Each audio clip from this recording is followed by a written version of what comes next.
Welcome back to the Green Rush, Business of Cannabis, 2-hour weekly live cannabis business talk show produced by Pro Cannabis Media. We're discussing new issues in the cannabis market each and every week. This week, we're diving into everything that is lobbying. Our guest today, Al Ralston. Al, thanks for being with us. You bet. Glad to be here. Appreciate it. Of course, Jimmy, the host, always here.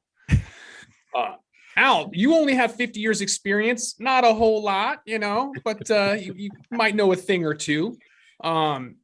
I want to dive right in and just kind of ask the effectiveness and some things that we see from the outside in, and maybe you can kind of help explain this since you have been around for quite a while. Lobbying can effectively bribe members of Congress with lucrative job offers to become lobbyists. So politicians who walk through that revolving door, they get a massive raise. You can lobby, you can donate to a politician, but how can you do both? Essentially, how can you work at private sector and government and still be effective? Well, it's a good question, and I think it goes really to the heart of the whole business. The bulk of the people that I know that are elected officials, my wife including, do it not for the money. They do it because of the passion and the desire to do what they think is in the best interest for their community, whether or not it's their community of the city or the county or the region that they're in, or for the community of people from their church or from their political perspective, or so I would say the vast majority of at least the elected officials that I've worked with in my 50 years of experience really do it more for a passion rather than seeing it as an opportunity to be able to get into the big bucks somehow and just use politics or an elected position to get into that seat of corporate payment.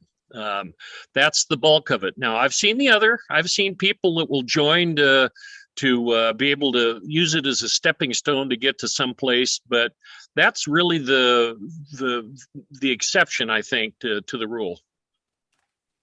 I'm also an optimist at heart. That's good. You need that. Well, Washington's got a lot going on, and we still have Class C felonies on growing at home without a license, and the cafes are a felony. We recently in Washington State removed the word marijuana, replaced that with cannabis. There's been a lot of movement. What's happening now? I think right now we're in the midst of an evolution. Yes, Washington State and Colorado were the first two states to effectively legalize the recreational side of cannabis.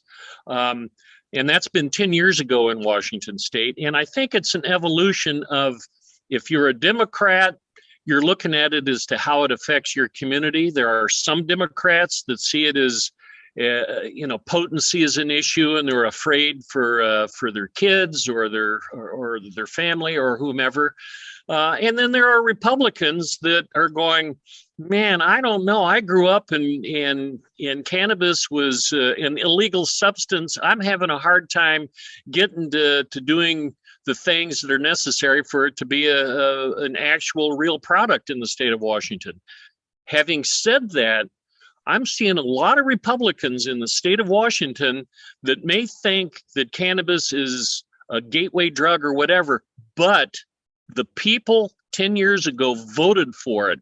And they're saying, why should I interrupt the will of what the people voted for, number one? And number two, from a libertarian perspective, why should we introduce, or why should I introduce government into how people live their private lives? So we're seeing a little bit of that with Republicans and with Democrats, who are generally more accepting of cannabis as a product, a legal product. They're just trying to figure out how to keep control over it to a certain degree, but making it much more available to the public. And certainly both Democrats and Republicans like the idea of cannabis as a medical substance, whether it be CBD or whatever, that can be used by their wives, by their aunts, by their grandmothers to help with the arthritis. So it's an evolving situation, at least in the state of Washington, both for Democrats and Republicans. Can I jump in here about our two-party system? and ask Al this question. Does the two-party system work better at the state level or the federal level? Because right now, the federal level is not governing. The answer to the question is, and this is a deep prejudice that I have, is that the government closest to the people is the best government. And I made a decision in my own personal career many years ago to lobby at the state level rather than going to the federal side. Now, I have lobbied on the federal side. I've had clients that have taken me to DC. I've actually done some stuff on the international side with a previous client that I was a corporate lobbyist for. But I think it is much less broken at the local side than what I perceive at the federal side.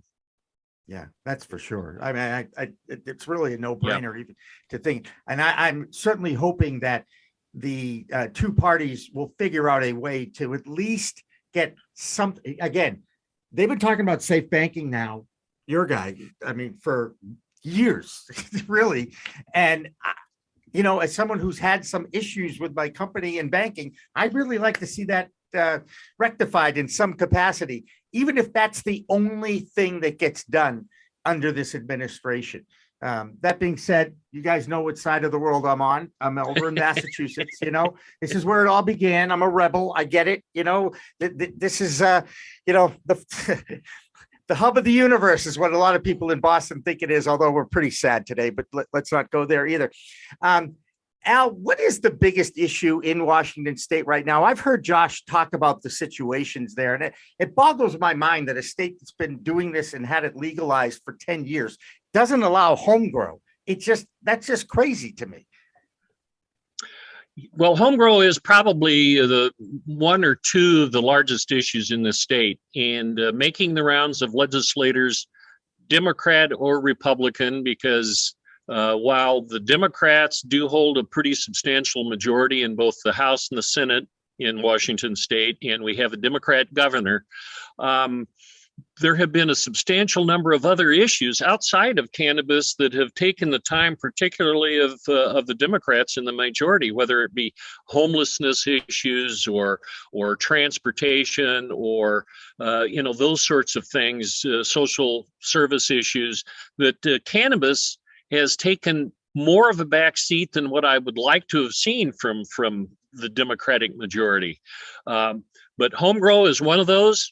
And, you know, I don't see it as a two-party system. Yes, there's Democrats and Republicans, but within the Democratic Party, you've got in the state of Washington, and I think in Washington, D.C., a panoply of moderates, and then you have a fair number of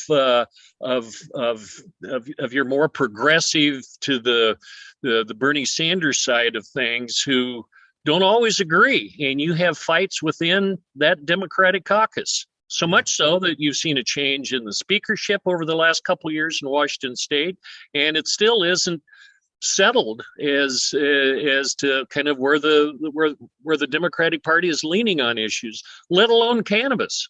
Right. And so trying to infuse cannabis into the discussion, whether it be home grow, or whether it be putting together a cannabis research commission so that there can be good research done on products in the state, whether it's you know, the production of or the impact of certain chemicals or pesticides on the growing of the product, those sorts of things, has been difficult. And I'll say it right here.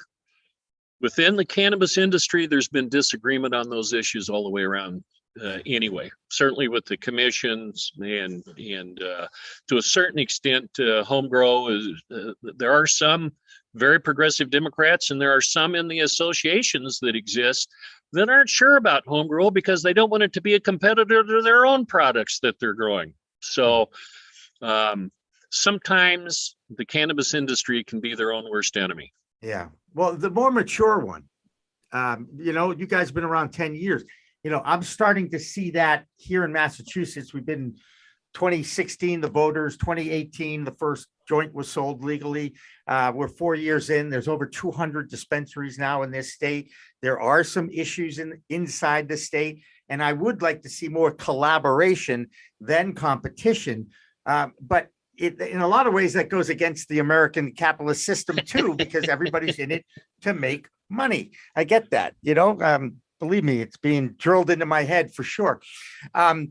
Josh, in your estimation, what do you think is the biggest issue facing Washington State today? Too many producers and processors. There's no vertical integration, so the retailers don't have that ability to offset their expenses. The producers don't make any money. The retailers have all of the power. And so with that, there's going to be a massive amount of consolidation, and those that don't realize it, there will be capitulation or forced mergers. And so I think with a co-op model, there could be some survival if they figure that out and cooperate, but most of them won't, because ego is large in any industry, in any city. So I think the biggest issue is just the amount of folks that are going to be going out of business. Oregon is going to be even worse, and Oklahoma is going to probably be the worst in the entire North America, with how many licenses they have at 7,500, 3,500 in Oregon, and Washington only has, I think, 800 growers, but you don't have 800 tomato growers anywhere in any state on any continent. Right. That's crazy. I'm wondering if go ahead. I want to ask Al a quick question about to go back to how unique the cannabis industry is, or if it is unique. You were talking about your ability or your experience with corporate America, international, and even at the local level. Is the cannabis industry unique in the fact that Washington State has been running around like chickens with their head cut off, talking about 10% concentrate limits, talking about shapes and colors being attractive to children? Is the industry unique where you essentially have to have an employee, paying such close attention, or be a member of the Cannabis Alliance or some other similar organization to know what's coming down the road, and crazy or not? Is that an effective way to regulate and or run a business? And is the cannabis industry unique in that? Well, in my opinion, I think the cannabis industry is a little bit weak with having to look over their shoulder all the time on what's happening or what's not going to happen. The issue with colors and with concentrate and concentrates and packaging is a little bit of a byproduct of some of the Democrats that are really concerned that this could be a dangerous product to children. And so we, the industry, have had to pay attention to some of these legislators, which are very progressive and very pro-cannabis. Some are, some aren't. That we have to kind of tiptoe with them to bring them around. That there needs to be options within the community, and let's not make the product so expensive that people can't pay for it. And just a side note, some of the most strident supporters of concentrate limits, having certain kinds of packaging and colors, are Democrats, which are giving really good excuses for some of the Republicans who really don't care about that one way or the other to oppose anything dealing with cannabis. So I think the Democrats are helping the Republicans try to stifle a lot of the growth of the cannabis industry in the state. That's me, though. That's actually happening in other states too, where the Republican-led state legislature is moving forward with at least medical programs. And look, I even saw somebody write about this recently, that the Democrats better figure this out, because the Republicans are going to steal that issue, which I think is a little far-fetched, to be honest with you. But when you see an opportunity and you're a politician, your job is to get elected and stay elected, right? That's the whole goal of the politician. It certainly has some merit to that. We've had some interest on our chat room from Kentucky, and in Kentucky, I know they're trying to move it in, and I think it's a riot that of all the states, that Mitch McConnell's involved with. He's the one who got the farm bill across in 2018, right? Without really understanding what kind of a Pandora's box he was opening up with that. Am I right? Yes, you are right. Again, I don't follow the national side as much as I do with the state of Washington, but I think you're absolutely right. Yeah.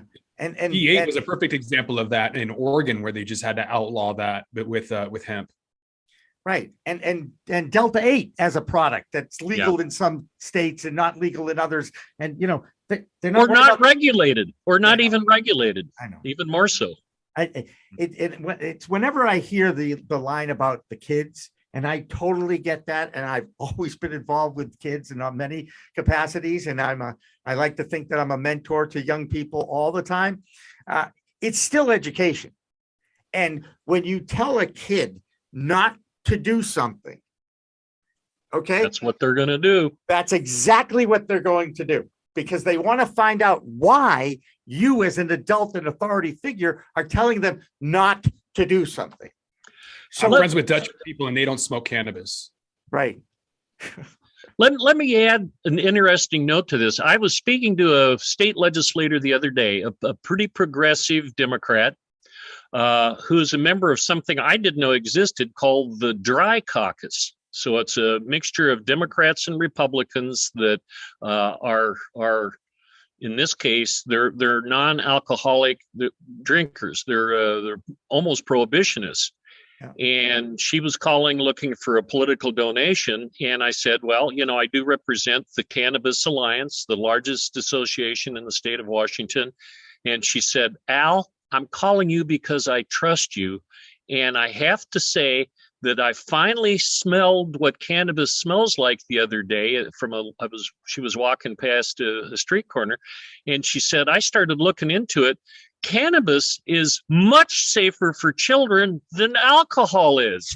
And she said, whatever you want, come and talk to me. I may not be able to support everything, but I want to support a good, sane, healthy cannabis industry in the state of Washington because it's a lot safer for children.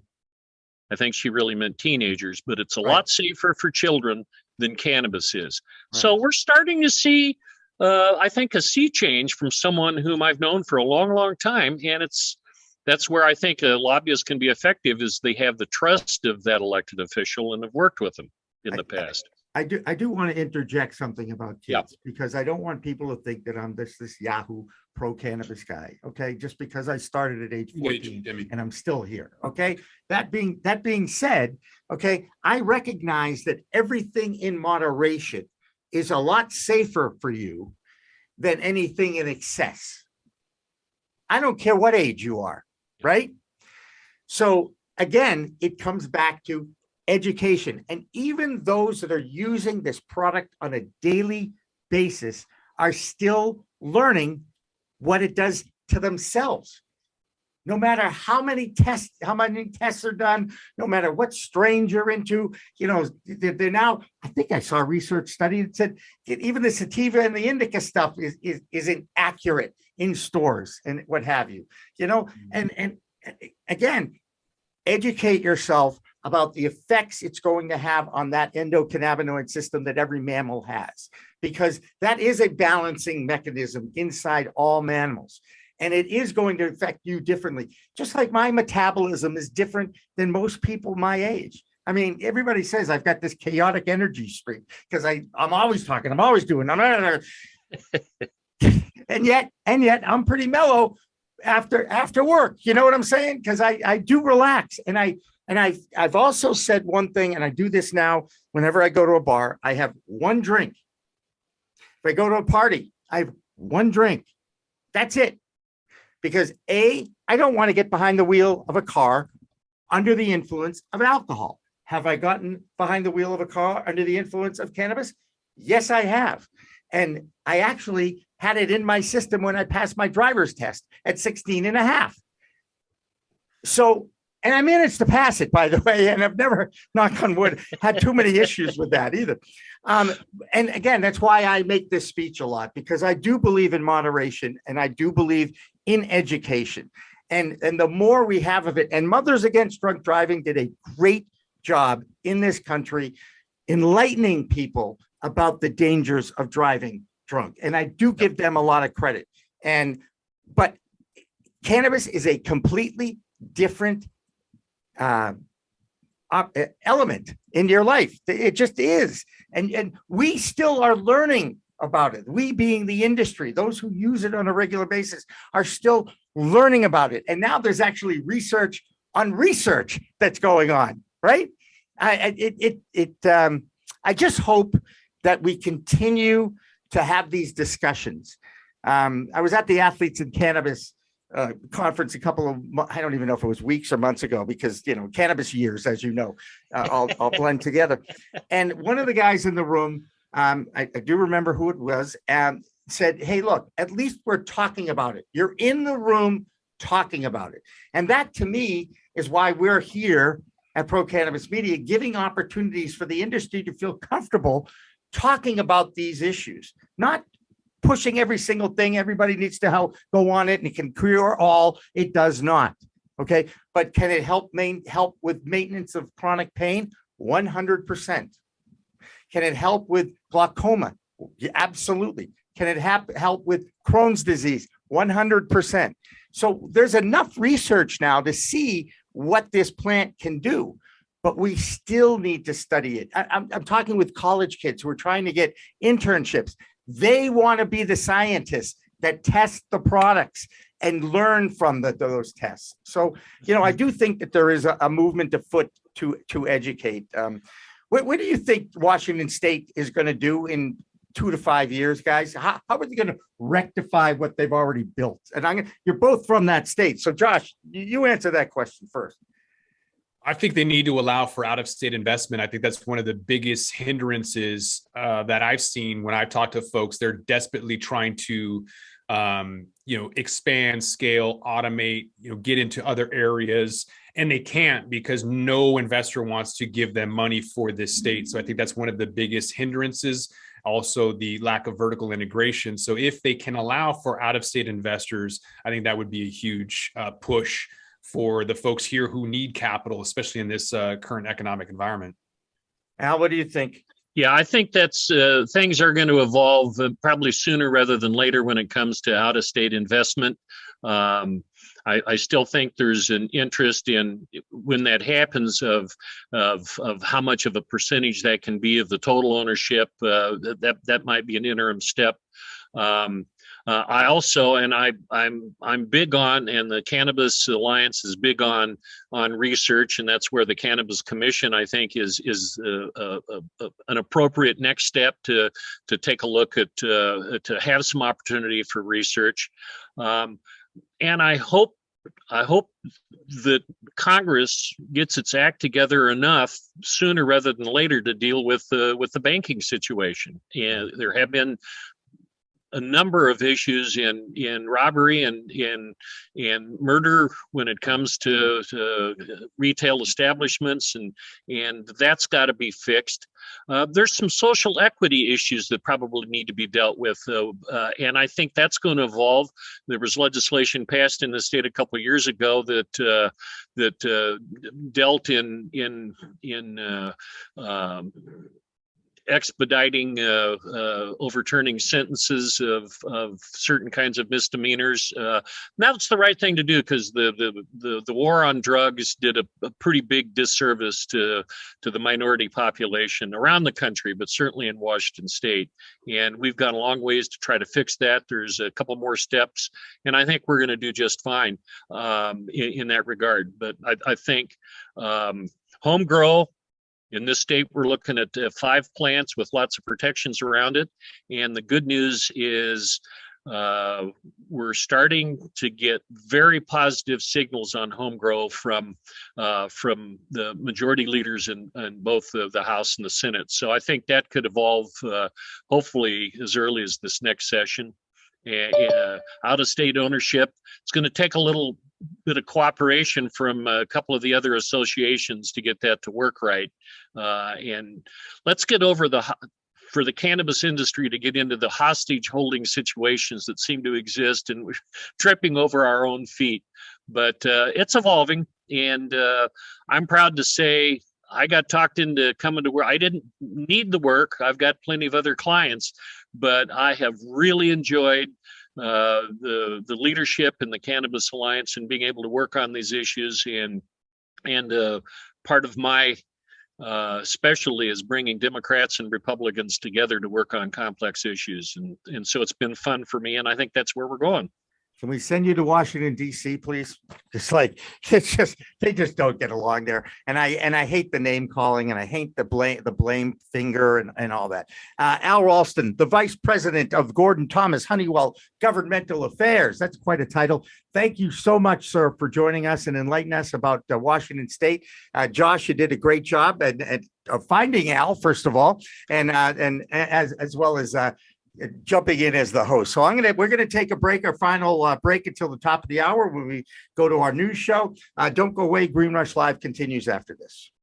Don't forget to smash that like button on your way out and check out these other videos that we've got.